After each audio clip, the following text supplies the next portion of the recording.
let's jump into it and see what exactly went wrong. So, I mean, they did again ban the Milio, open to the Lulu B1 again. So, again, I like this coming through. And Eviluna definitely showed that she can for sure play this champion. So, that's very, very big. Again, okay, so that's where they restarted it. So, we have the Ari Wukong come in again, which the same as game one. That basically shows that they are opting to go into that very heavy kind of push mid out and then rotate into kind of jungle invade, stuff like that. So again, we see the Zeri come down. Cassis did say that the Zeri wasn't a preferred pick for AD, so respect for playing the champion due to it being significantly strong. We have the Syndra into the area again, which they show that they are comfortable with this. Again, we see the Nautilus come through. I think this is very tunnel visioned on the Nautilus ultimate into the Zeri because of the movement speed that she has. It means that it's kind of hard to lock it down. But I still would have preferred to see the Blitz here, to be honest. They did hover it previously. I don't know if they don't play it.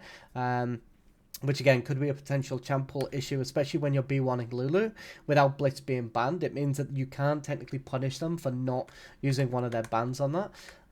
Again, we get the Jin coming in. They just kind of want to run back a similar comp to what they went before, just so that they can look to pop off. They do see the Maokai come in here. As I said in game one, the Wukong fits better thematically with the Ahri because the Ahri wants to run around and get your jungler as fed as possible. And then we see the Cassante come in, which is better than the Malphite, especially considering they're saving R5 for top. Again, a really nice draft coming through from Pandas yet again, though. Like, I do really like to see it. So let's jump into the game. It was kind of similar to what happened in game one. One thing I do just want to say, though, again, I mentioned this during the live broadcast, but the variation from Eviluna on the Lulu to not opting to go into this bush. So what you find in a lot of kind of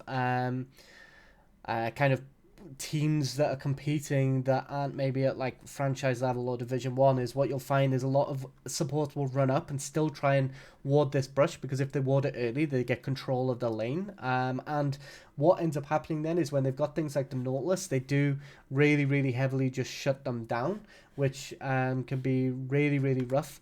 So what we then have is kind of this kind of situation. Wait, where's my camera's not showing? I guess it's because I've got it open on OBS as well. So now we kind of see this kind of, again, this other play where the Wukong does clear full topside, so full 3 red camp, and then look to invade. Now, the reason he can get away with this is because for the second game in a row, the Ahri has pushed Syndra out through mid and then allowed the Wukong to go in. So if you're another team that is kind of watching this back, and deciding how are we going to kind of make sure we get variation, you have to make sure that you don't allow the Ahri to get that initial push on the wave. Even going things like things like the Tristana just to get that mid lane prio could be potentially good. But again, it just allows a Wukong to walk in and potentially contest this red buff, which when they are kind of losing prio in bot lane as well, it means that technically what we should have seen happen here is the Nautilus potentially roam up as well, especially through this warded brush, and walk up and basically 3-man collapse on this Maokai so that they could use prio in all lanes. So that was a little bit of a mistake from the side of C, in my opinion. But this actually allows how to get her red buff, which again shouldn't really happen, especially when the Ahri has got this prio in mid. And then again, what we see is in this top lane, yet again, Ash of War does kind of get ganked. Unfortunately, Yukiko plays this kind of badly in a way. Like in this situation, the Yone has kind of opted to use his E to kind of get damage on the Cassante. The issue is this allows the Maokai to come for a very easy gank here. I just kind of... Oh, where is my... where is my pen? It's on one of these screens. Which one? There we go. So because this is here now, it means that Maokai is very free to just walk up Q to move Yone even further out position and then get W off and keep him kind of out of position. But the kind of big thing here is because Maokai is behind, it means that this Yone has to run through how to get away. So they're in a really good position here, but the issue is that Yukiko decides that she wants to kind of walk back in, and because of that she ends up in a kind of position where even though like this Yone is 100% dead, right, there's no way that that she doesn't die here. So if you're Yukiko, what you want to look to be doing is walking up like this, just to get away from the Yone and then let the Maokai finish it off.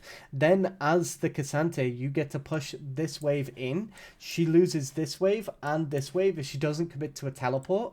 And then what ends up happening then is, because it's 425 already, you get a tiny window where the Cassante can actually use his Unleash TP before the Yone can, so you can get some pressure elsewhere on the map, which when you have something like this Zeri, you can set up a play where the Syndra can get push into, like, mid lane push into a rotation into bot, and then you can get a really easy 5-man on this Jhin and Nautilus, who Jhin is really immobile, so it's very good for getting these kind of advantages like that. So that's kind of what they should have been looking to do based on kind of this play. Oh, cam is showing. Okay, it was. Fair enough, whatever. So, yeah, that's kind of... It was kind of bad because now, obviously, because she walked up, the Yone managed to just jump on her and do that last tick of damage that managed to kind of trade the 1-for-1. And now Maokai does get to push this wave in, but again, it's nowhere near as good because Yone is the aggressor in this lane. He is the one that's going to look to be getting a lot of pressure down, especially when he gets that 1-item spike off his bulk. So that's kind of unfortunate. Then, obviously, they go for the dragon. Again, they have bot prio because they've opted into the Zeri Lulu. So unless the Syndra can get push and look for a 4-man, then you're going to lose a lot of dragon prio early. But you kind of give away dragon prio for the return investment of your Zeri being so strong on a 2-item spike of Trinity and Runans. So they do manage to get this dragon away here. And then we do find that, again, like this kind of...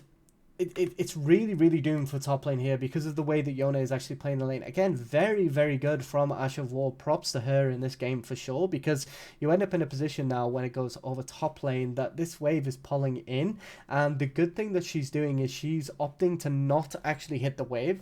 So by not being aggressive and touching the wave here, we can see that this wave is coming back in. We've got some low HP minions here, so this is actually pulling into the Yone. So Yone doesn't really need to look to do too much. She can just look for threat with ultimate permanently, especially since the Cassante is kind of low. Now, if you are Cassante here, the only thing you can really do is kind of stay within XP range whenever you can, which this is way too close. You can go like back here for XP range, and that's much better. You have to, it's like a fully charged Varus Q for XP range, so that's kind of how you want to look to remember it.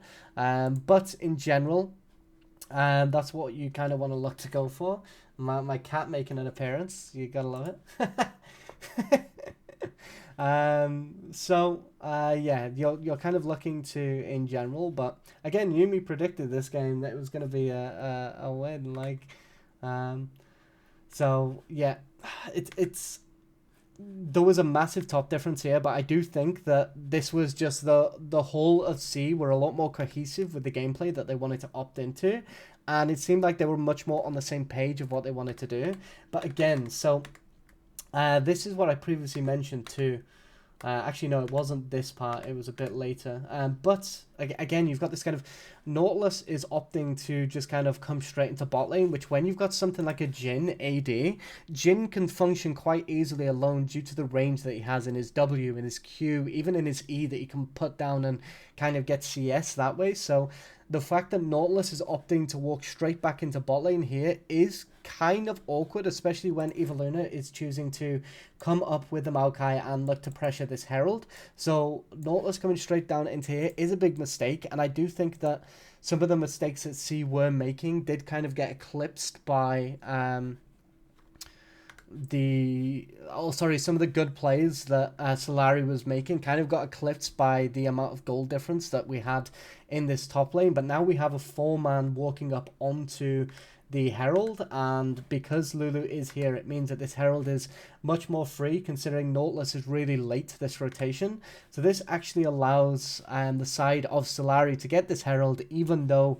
C do have an advantage. So they were ahead, but they're still allowing Solary to get kind of gold and objectives when they shouldn't at all, especially with the composition that they're running being kind of hyper rotations, kind of like it's kind of like an LPL kind of composition where you've got the Ari Wukong roaming about, and the Nautilus should be opting into that as well. This is kind of different though, because a lot of the meta has been revolved very heavily around bot lane, and now you have these champions like Jhin and Ezreal coming back into the meta that can safely stay bot lane, and that allows you to get your top side a lot more ahead, which if you've got something like a Yone, he can deal with things like the Syndra and Zeri later on if he manages to get a really good ultimate.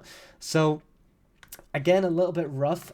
This was very, very sad. Again, we have this kind of rotation from Eviluna opting to come straight back into top lane as well, and they do go for the 3-man dive, but they really did misplay this dive. Unfortunately, they managed to get a really, really good fight off here, but again, they kind of walked away, and Eviluna should have walked up a little bit further as well to get even some auto attack damage onto the Yone. So the macro play was correct, and it was a really good macro play, but the kind of mechanics behind it made it a little bit awkward. But yeah, so again, we see this again later on into the game. I think it was around the second Herald. We get another really good rotation. But this was the kind of Dragon fight. Now, they're opting to go on Dragon first, but the issue is Maokai's ultimate is not quite up yet. So it means it's not quite available at the start of the fight. It doesn't really matter too much though. Nautilus does kind of get that engaged down, and Maokai manages to get a lot of his ult down, which is really, really good. It gets Syndra a kill on the Wukong. Unfortunately, it did look like it was a double, but it was just Wukong clone. But yeah, now they're in a position where they kind of have to give that away, and Jhin is sitting back with a fourth shot, ready to use it to just execute Dragon. So fourth shot at this stage of the game, like you saw, 840 damage, is basically like a smite. So that's kind of one of the appeals to Jhin when it comes to objective control. If you have others on the team that can actually get objectives down quite low, you can stack fourth shot very nicely with smite too. So hey, how's it going, Kat? So now we end up with this kind of position as well, where again the Yone is significantly ahead. He's about 30 CS lead with 3 kills up on the Cassante, and he's actually got his Bork spike, which again, really, really big spike due to the attack speed that you can get, and Bork is fairly strong in general. But again, this was kind of a really, really big desperation dive. They didn't actually keep track of the Ari roaming down here, and the Wukong is in top. So going for this dive when your jungler isn't here is pretty grief, to be honest. Oh, sorry, they went for the dive with enemy jungler just clearing away topside. So it means that this dive, it either goes well or it goes really, really bad. So the risk from this dive massively outweighs the advantage that they can get. So it was just kind of awkward going for this dive here. I don't know who called this, but again, especially when you don't have a massive minion wave too, one of the big things that you want to be doing when you have Maokai is you don't want to straight away go for a dive like this. You want to get a slow push going, because Maokai's W resets tower aggro, and then Maokai uses a large amount of his HP to get the fight off, uses his W to reset the aggro, and then you finish them off under the tower. So going into this back air, like this transitional place between both towers, not too good in general, to be honest. And again, it just kind of seemed like a bit of a desperational play, even though they do have a Syndra, they do have a Zeri, who are incredibly strong later into the game. But yeah, a little bit rough in general. Obviously, when you've got top conceding this much gold, it can be really rough. Have we seen the second Herald play? Yeah. Okay, so yeah, this was the second Herald play that I was talking about earlier.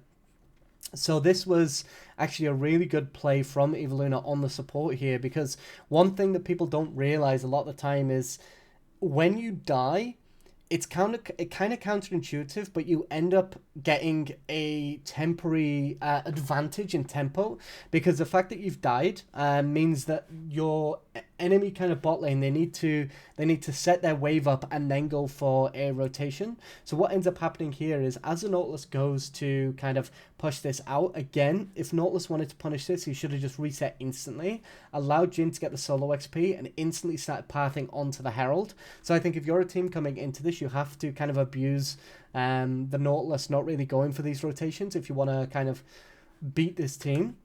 because it seems like this top lane really wants to skirmish 1-for-1 mechanically and go from there. This was good to kind of pull the wave by the Nautilus, but again, Jin just wants to kind of clear this wave, so it doesn't make as much sense, but it's fine. But then Lulu instantly on the death uses that kind of slight tempo advantage to instantly run up through mid and go to Herald. So this is actually a really good tempo play, because this allows them to get the second Herald, which again, really, really good.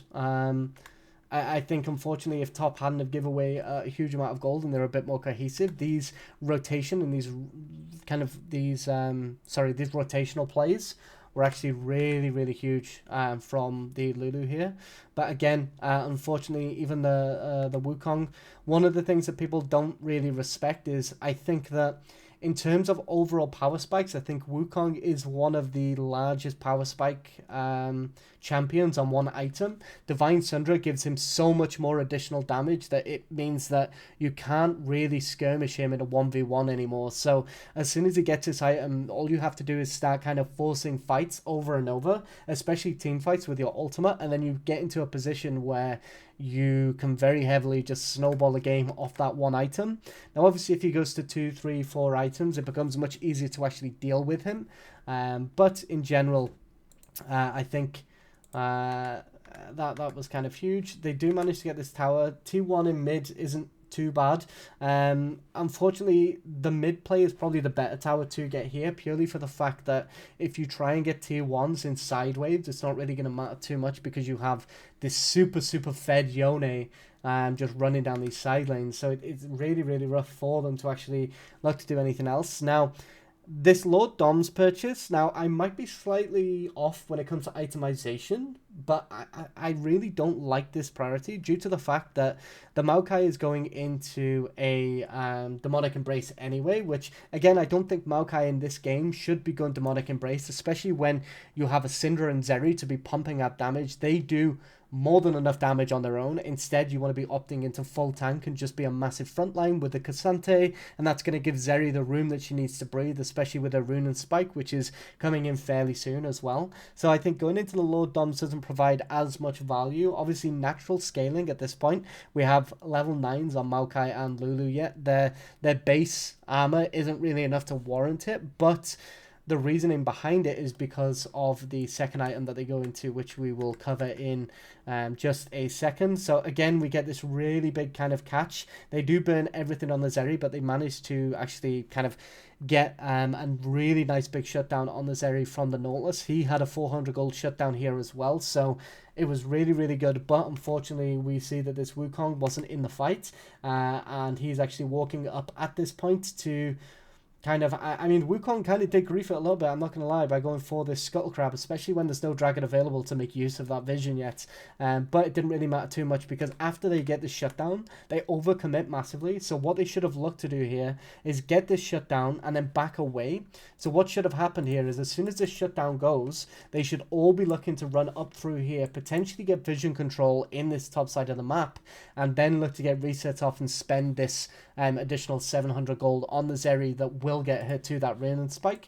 So that's what they should have looked to do, but because they continue to kind of force the play, especially on the Jhin, which had flash available, so I don't think they were actually timing summoners on this Jhin either, because even if they get this Jhin, he's not actually worth that much. So in general, they got a slight, they managed to punish them a little bit, but they just kind of threw it by continuously kind of going for these plays and trying to get more out of a fight where they can't get any more.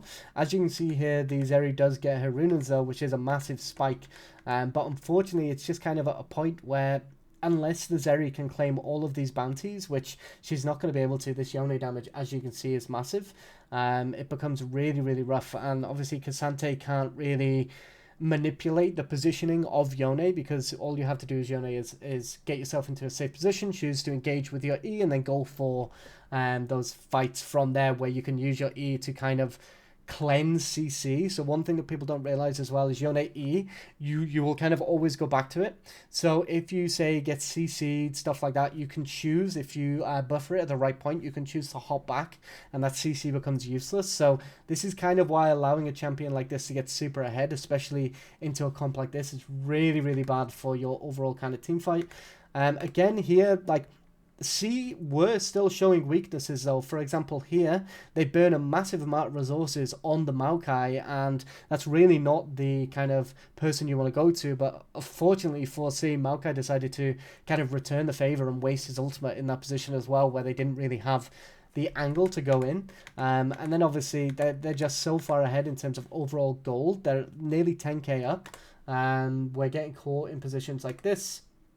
Going for this extra wave is just super, super risky. In this position, as a Maokai, you probably look to just give this Gromp over to the Syndra so that she doesn't have to walk up to this wave that will come back in anyway, which she did instantly clear, I think. I didn't quite see it from the observers, but pretty sure that wave was pulling in anyway. And then Maokai just goes and clears these bottom side camps for his Radiant, and then that's completely fine for him. But instead, we end up forcing the Syndra to kind of miss position. And again, they just had such a huge kind of gold advantage that the Zeri didn't get to a power punch yet. We have the Titanic coming in, which is good. I mean, I think with Trinity, this build is really good on Zeri, because then you go Titanic, which gives you that kind of splash damage, and then you also go Sterak's, which increases the Titanic and also synergizes with the base AD the Trinity Force gives, and then you have this kind of Zeri that kind of plays like Juggernaut, that's really high damage, but can, you know, survive quite a beating as well. Can she survive against a Yone? Probably not, but considering he's opted into armor kind of shred, it means that the HP is actually quite valuable as well. But yeah, in general, this was kind of, they just kind of got ahead. Now, again, both teams, there was very, very clear strengths and weaknesses from both of the teams here, but unfortunately, they just took it. So, again, this was a really good game, but this really did show that C were more prepared for this game, and they did utilize their draft, their kind of resources through the draft a lot more effectively. But I do think there was this massive kind of disparity in the top lane fights, where Ashavor, she really did just do a large amount more than Yukiko through these games. But also, I think you definitely should be sleeping as well on Potato Claws and Chapote. I don't know how to say that name, sorry. Chapote? I'm not too sure. Because they actually played the early waves and the early lane states really well. But I think in terms of CEA, the one kind of player that you want to be looking to abuse is probably going to be the Nautilus from this game. Obviously, this is a very small sample size, but I think the Nautilus is probably somebody that you want to look to try and punish as much as possible. So, yeah, I think good game though.